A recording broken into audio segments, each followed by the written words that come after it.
You take them off. You're good. Because I have to walk to your apartment now.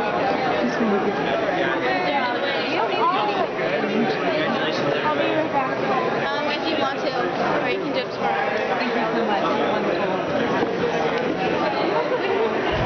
A lot of work you did. Thank you. Yeah. Do you have a comment on military sexual trauma or post-traumatic stress disorder with the KBR rape gag clauses? Yeah, it's awful. That's what none of the politicians want to point out. Harassment of women in the military. A third of them, according to the Pentagon, have been sexually harassed because the atmosphere is perfectly susceptible to that.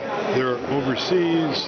And the healthcare workers are gagged through confidentiality agreements, so the problem is not widespreadly known. The national lawyers. Well, there's a major New York Times article in a magazine about 3 years ago. This woman has written a book on this. But the Pentagon has put out its own report. It's very worried about this. Yeah, and wow. Finally a male. It's all run by women. Right. Yeah. And so what this about? This happens all over the country.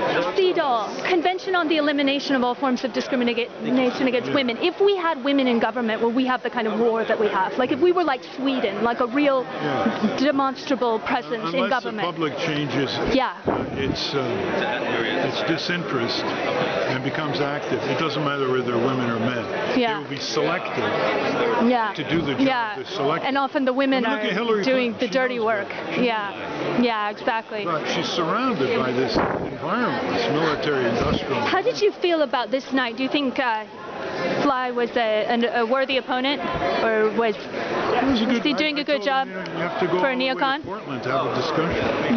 In Washington, it's like ships passing in.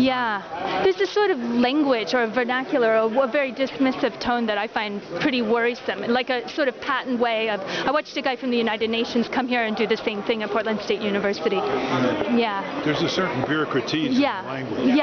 That's very dismissive of suffering.